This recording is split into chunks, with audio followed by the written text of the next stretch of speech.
Ensuite, je les coupe en petits morceaux, bien hachés de cette façon. Pour cette recette, j'aurai besoin de 500 g de saucisses. Je les coupe toutes en petits morceaux afin qu'elles soient bien réparties dans le mélange.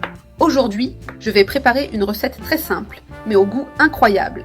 De plus, elle est très rapide et pratique à réaliser. Idéale pour un déjeuner facile et délicieux. Parfaite pour ceux qui recherchent un repas rapide et plein de saveurs. Voilà, j'ai coupé toutes mes saucisses. Maintenant, je les transfère dans un grand bol. Je mets toutes les saucisses dedans pour les mélanger avec les autres ingrédients. Maintenant, j'ajoute 3 œufs directement sur les saucisses. J'ajoute une cuillère à café de poivre pour donner une touche spéciale. J'incorpore aussi une cuillère à café de sel pour rehausser les saveurs. Ensuite, j'ajoute une cuillère à café de paprika et je mets 2 cuillères à soupe de mayonnaise. Cela rendra notre mélange plus crémeux et délicieux.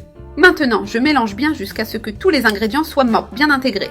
Maintenant, j'ajoute une demi-tasse de farine de blé.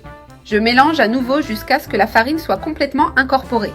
La farine aidera à donner de la consistance au mélange avec les œufs et la mayonnaise. Il est important de bien mélanger jusqu'à ce qu'il ne reste plus de traces de farine.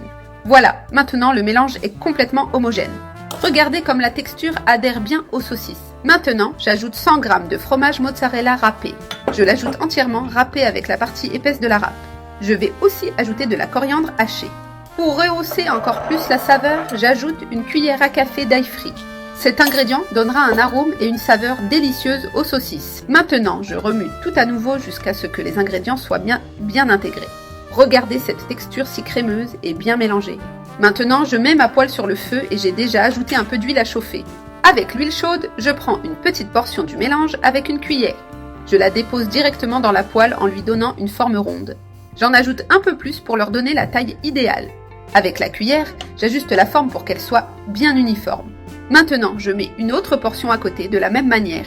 Vous pouvez les faire de la taille que vous préférez, plus petite ou plus grande. Dans ce cas, je les fais de taille moyenne, parfaite pour être servies. Maintenant, je les laisse frire jusqu'à ce qu'elles soient bien dorées. Il est important de garder le feu doux pour qu'elles cuisent bien à l'intérieur, sans brûler à l'extérieur. Cette recette est idéale pour un goûter délicieux ou même comme plat principal. Elle est spectaculaire, parfaite pour n'importe quel moment de la journée. Maintenant qu'elles sont déjà dans la poêle, il ne reste plus qu'à attendre qu'elles dorent. Une fois qu'elles sont bien dorées d'un côté, on les retournera pour les dorer de l'autre. Je vais utiliser une grande spatule pour les retourner facilement. Elles sont bien dorées en dessous. Maintenant qu'elles sont bien dorées des deux côtés, je les retire de la poêle.